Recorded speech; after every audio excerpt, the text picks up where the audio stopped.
Audio पिटारा सुनना जरूरी है। कहानी का शीर्षक कंचन। मैं विदेश लौटकर छोटा नागपुर के एक चंद्रवंशीय राजा के दरबार में नौकरी करने लगा।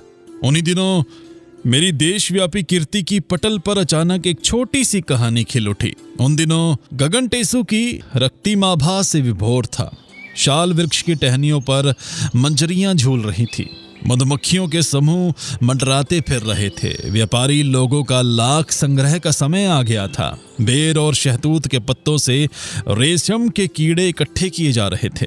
संथाल जाति महुए बीनती हुई फिर रही थी। नुपुर की झंकार के समान गूंजती हुई नदी वहीं पर बही जा रही थी। मैंने स्नेह से उस नदी का नाम रखा था तनिका। उस समय का वातावरण अनोखे आवेश से परिपूर्ण था। उसका मेरे मन पर भी अधिकार हो गया था, जिससे कार्य की गति मंथर पड़ गई थी। तब मैं अपने पर ही खिंच उठा था। दिन ढल रहा था। एक स्थान पर दुआबा बनाती हुई नदी दो शाखाओं में विभक्त होकर चली गई है। उसी बालू के टीले पर बगुलों की पंक्ति शांत बैठी थी। अपनी झोली में रंग बिरंगे पत्थरों को भरे मैं कोठी को लौट रहा था, ये सोचकर कि अपनी विज्ञानशाला में इनकी परीक्षा करूंगा। निर्जन वन में अकेले आदमी का समय काटना कठिन सा हो जाता है। अतः मैंने संध्या के बाद का समय प्रयोग के लिए नियत कर लिया। डायनुमा द्वारा बिजली की रोशनी कर बैठ जाता हूं। नाना प्रकार के रासायनिक द्रव्य, माइक्रोस्कोप और तराजू लेकर इसी प्रकार बैठे बैठे कभी कभी आधी रात हो जाती है। मुझे आज विशेष खोज के बाद मैग्नीज के चिद्दों का आभास मिला था, इसलिए मेरी वापसी आज विशेष उत्साह के साथ हो रही थी। उस वातावरण में कोए कांव कांव करते हुए सिर पर से अपने अपने नीड़ों की ओर बढ़े जा रहे थे। इसी समय मेरे सम्मुख आकर एक बाधा खड़ी हो गई। उस निर्जन पथ के एक टीले पर 5 शाल वृक्षों का एक बीऊ जैसा खड़ा था। उसके झुरमुट में बैठे हुए व्यक्ति को केवल एक ही और संधि से देखा जा सकता था।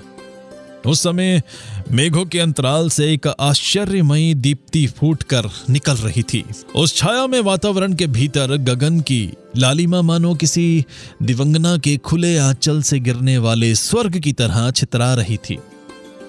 उसी विशेष ज्योति के पथ पर वह कोमलांगी बैठी थी। उस पेड़ के तने से टिककर दोनों पैरों को छाती के समीप समेटे वे मन लगाकर कुछ लिखे जा रही थी। मैं वृक्ष की आड़ में खड़ा खड़ा केवल उसकी ओर ताकता भर रहा। हृदय के अगारों में एक अनोखी छवि अंकित होने लगी। अपनी विशद जानकारी के पथ पर मेरा हृदय कितने ही चक्कर काटकर प्रवेश द्वार तक आ पहुंचा था, किंतु मैं सदैव ही उससे खिसक जाता था। लेकिन आज ऐसा जान पड़ा मानो जीवन के किसी चरम संघर्ष में आ गया हूं। ये कैसे हो गया उसका मुझे पता नहीं। मैं तो सदैव से अपने को पर्वत की तरह नीरस समझता आया था।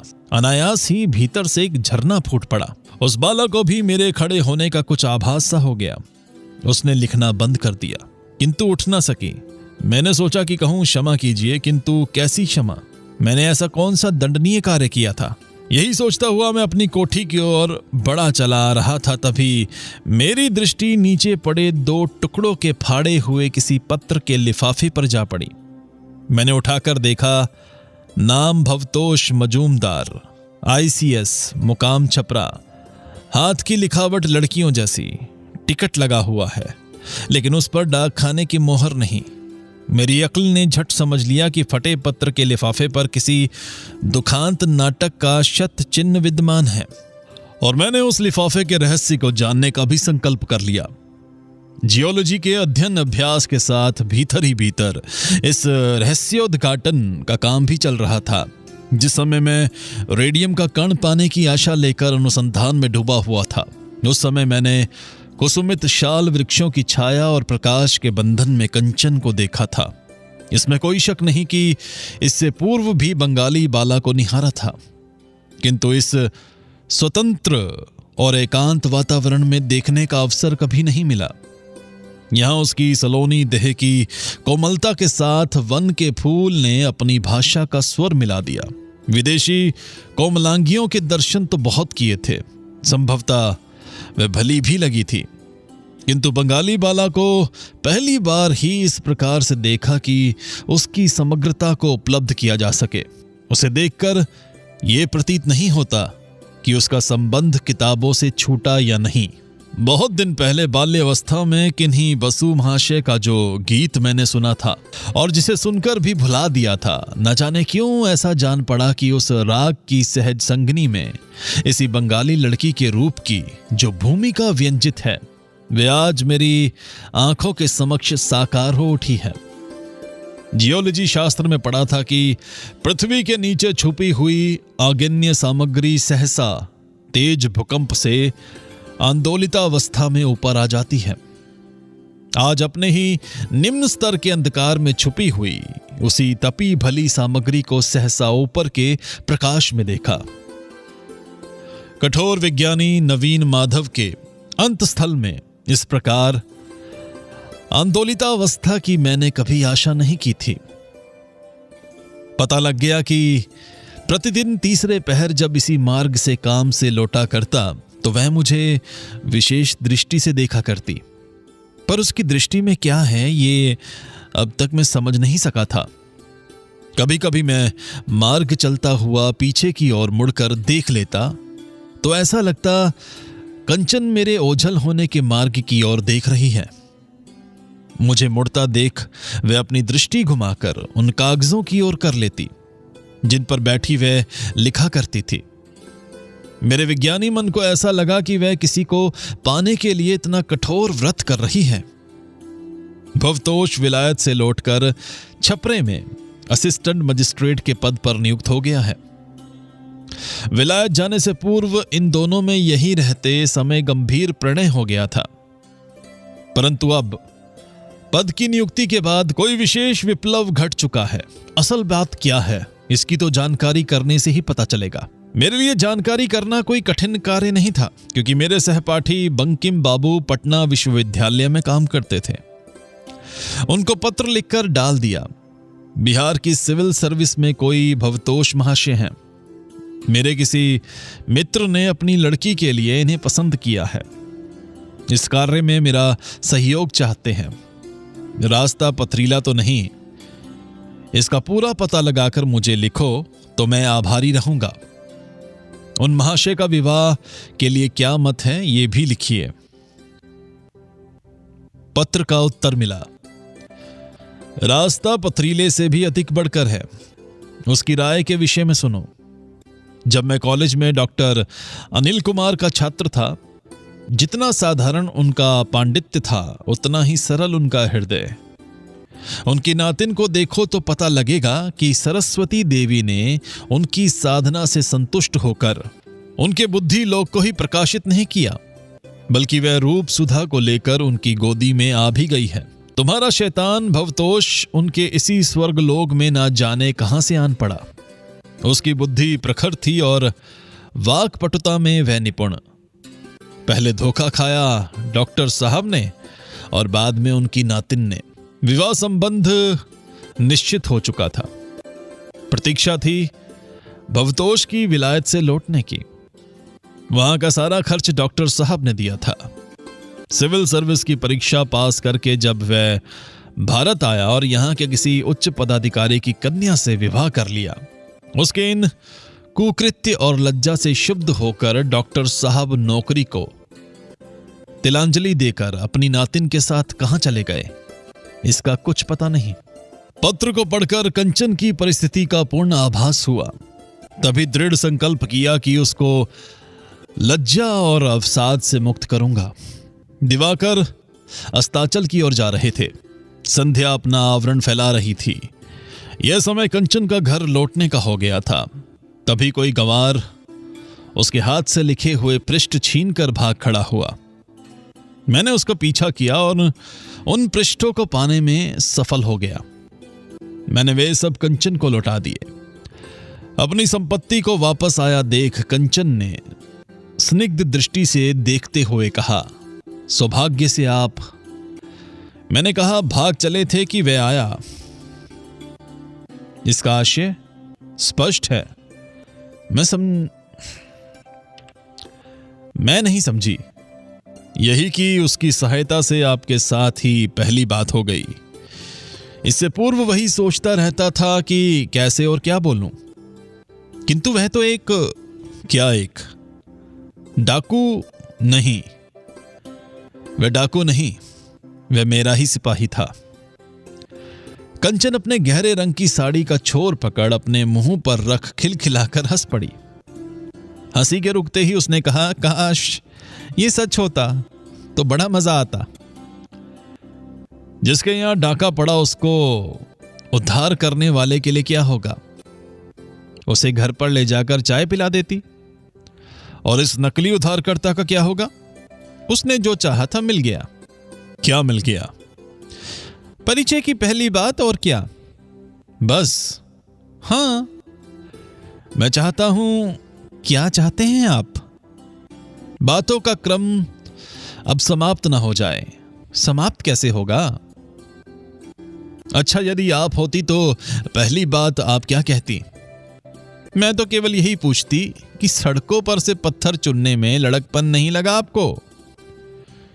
फिर आपने पूछा क्यों नहीं? डर लगता था। डर? मुझसे? हां, दादू से सुना था कि आप बड़े विद्वान हैं।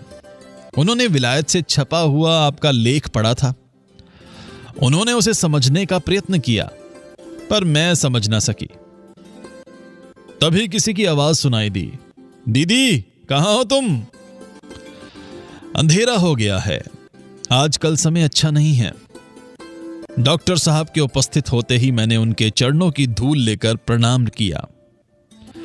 वे तनिक सहम गए। परिचय दिया, मेरा नाम नवीन माधव सेन गुप्त है। उसे सुनकर वृद्ध डॉक्टर का मुख उज्जवल हो उठा। बोले, क्या कहते हो? आप ही डॉक्टर सेन गुप्त हैं? आप तो बच्चे हैं। मैंने उत्तर दिया, अभी बच्चा ही हूं, मैंने अभी 36 को पार किया है। आपको हमारे यहां चलना होगा। इसके लिए कहना ना पड़ेगा दादू, ये तो पहले ही चलने के लिए मुंह धोए बैठे हैं। मैंने मन ही मन कहा, अनर्थ हो गया, कैसी शरारत की है कंचन ने। डॉक्टर साहब ने उत्साहित स्वर में कहा, आपको शायद देश और काल की नहीं, मैं इन चीजों को कुछ भी नहीं समझता। मुझे समझाने में आपका समय ही बर्बाद होगा। समय? यहां समय का अभाव ही क्या है। अच्छा, आज भोजन हमारे ही यहां करें। मैं धन्यवाद करने ही जा रहा था कि कंचन बोल उठी, दादू, हर एक को न्योता देकर मुझे मुश्किल में डाल देते हो। भला इस जंगल में फिरंगी की दुकान कहां मिलेगी? ये विलायत के डिनर खाने वाली जाति से संबंधित इंसान हैं। व्यर्थ में अपनी नातिन को बदनाम करना चाहते हो? अच्छा, तो कब आपको सुविधा होगी बताइए? वृद्ध महाशय पूछ उठे। मेरी सुविधा तो कल ही हो सकती है, परंतु मैं कंचन देवी को परेशान नहीं करना चाहता। मुझे अनुसंधान के लिए वनों में जाना पड़ता है। वहां जो कुछ भी प्रकृति की देन के द्वारा मिलता है उसे बटोर कर ले आता हूं। दादू, उनकी बातों पर विश्वास मत कीजिए, ये तो ऐसे ही कहते रहते हैं। मैंने सोचा ये तो अजीब लड़की है, जो कहता हूं उसी को जड़ से काट देती है। इस प्रकार वार्ता करते करते हम सब कंचन के मकान की ओर बढ़े चले जा रहे थे कि कंचन हठात बोल उठी, अब आप अपने शिविर को लौट जाइए। क्यों? मैंने तो सोचा था कि आप लोगों को मकान तक छोड़ आऊं। बस हम खुद ही चले जाएंगे। अस्त व्यस्त अवस्था में मकान को दिखाकर परिहास का केंद्र नहीं बनना चाहती। उसे देखते ही मेम साहिब की याद आ जाएगी। विवश हो मुझे विलग होना पड़ा। उस अवस्था में मैंने कहा, कल आप लोगों के यहां जो मेरा न्योता है वे मेरे नए नामकरण के लिए है। कल से नवीन माधव नाम का डॉक्टर सेन गुप्त अंश छूट जाएगा। तब तो नामवर्तन कहिए, नामकरण क्यों कहते हैं, जैसा आप समझे। इसके उपरांत मैं अपने शिविर में लौट आया। उस दिन अनुसंधान के लिए लाए हुए पदार्थों की मैं परख नहीं कर सका। मेरा मस्तिष्क कंचन के विषय में ही सोचता रहा। अगले दिन तनिका के तट पर कंचन के साथ हमारी पिकनिक हुई। डॉक्टर साहब बालकों के समान मुझसे पूछ बैठे, नवीन क्या तुम विवाहित हो? मैंने उस भावार्थ प्रश्न का तुरंत ही उत्तर देते हुए कहा, अभी तो अविवाहित हूं। कंचन को किसी बात से छुटकारा नहीं। वह बोली, दादू, अभी तक शब्द तो कन्या पक्ष वालों को सांत्वना देने मात्र के लिए है, उनका कोई यथार्थ अर्थ नहीं। यथार्थ अर्थ नहीं? ये कैसे निश्चय कर लिया? ये गणित की उलझन है। फिर भी उच्च गणित कहने से जो वस्तु समझी जाती है वह ये नहीं है। ये तो पहले से ही सुनने में आया है कि आप 36 साल के बच्चे हैं। इस अरसे में आपसे भी 5-7 बार कहा जा चुका है कि बेटा बहू लाना चाहती हूं, लेकिन आपने कहा इससे पहले मैं लोहे के संदूक में रुपए लाना चाहता हूं।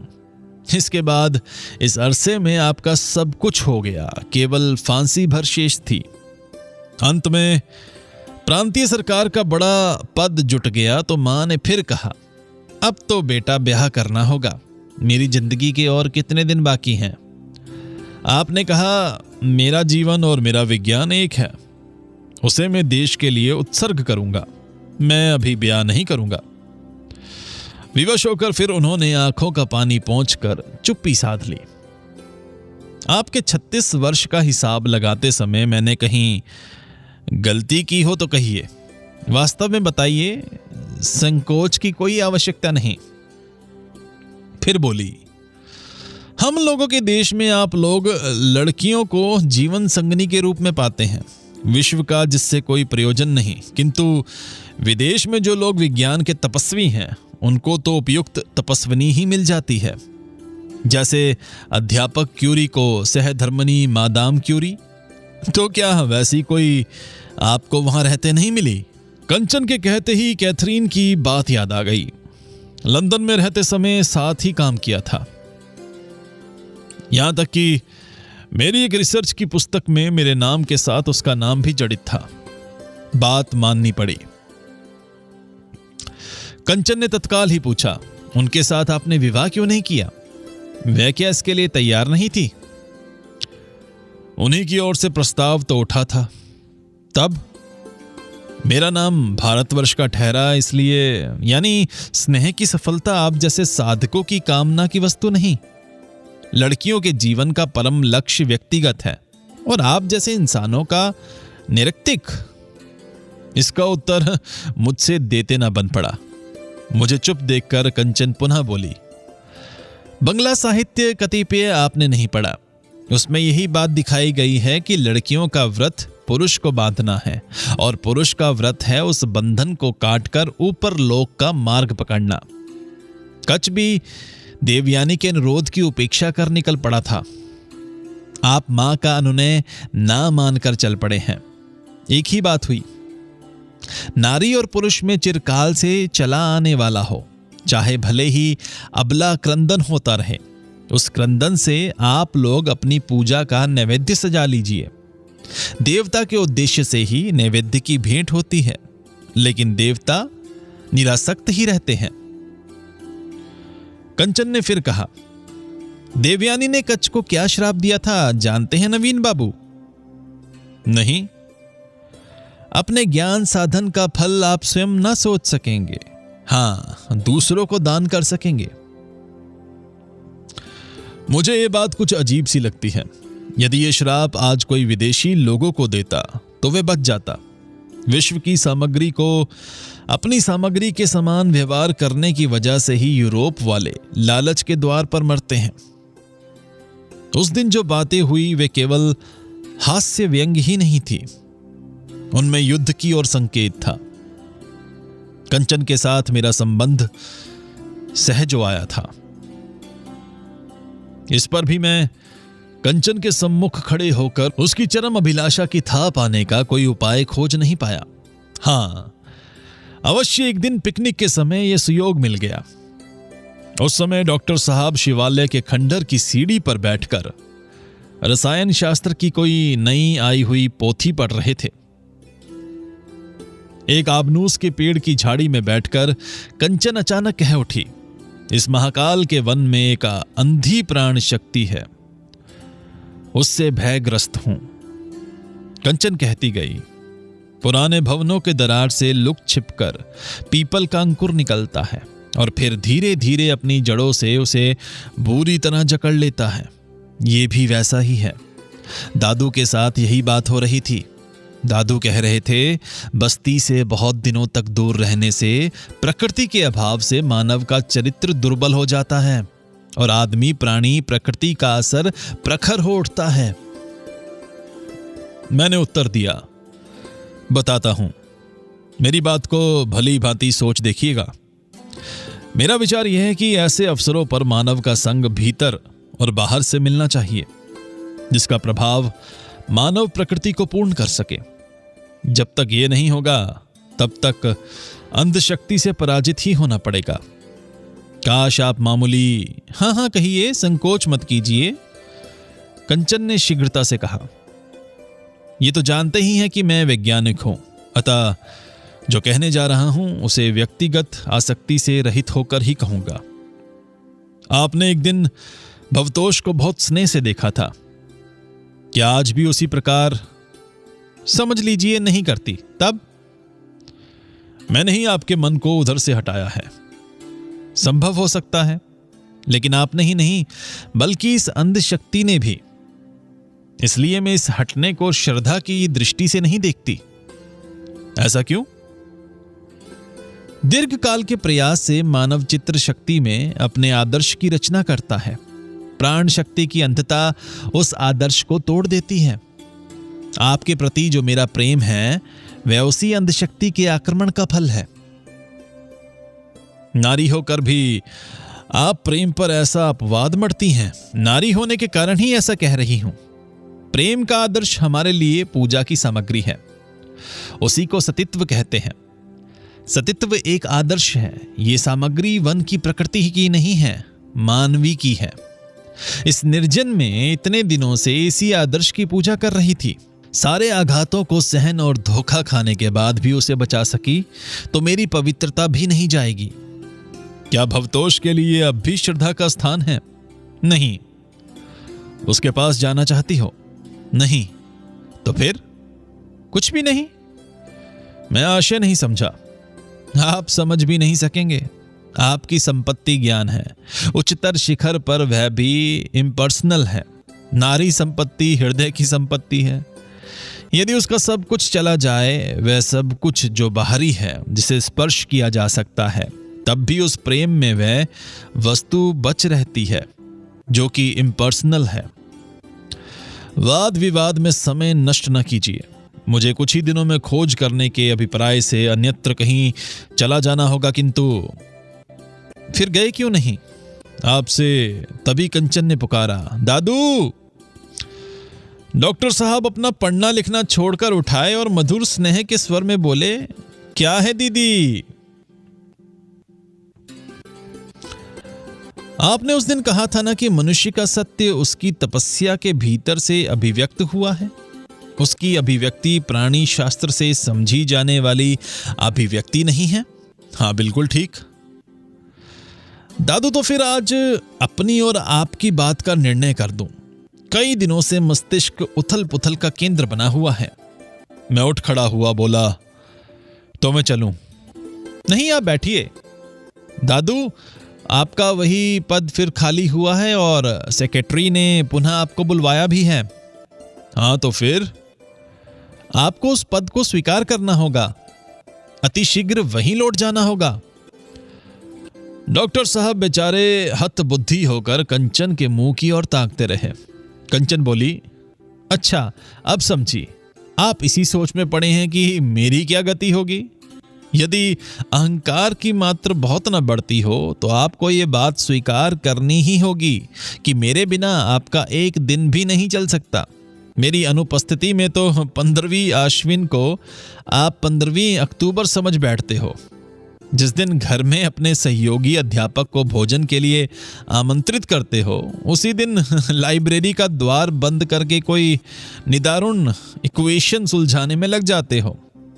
नवीन बाबू सोचते होंगे कि मैं बात बढ़ा चढ़ाकर कह रही हूं।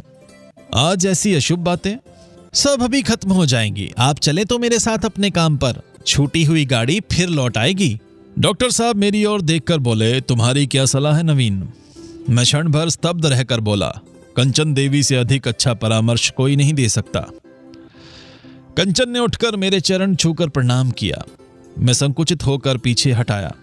कंचन बोली, संकोच ना कीजिए, आपकी तुलना में मैं कुछ भी नहीं हूं।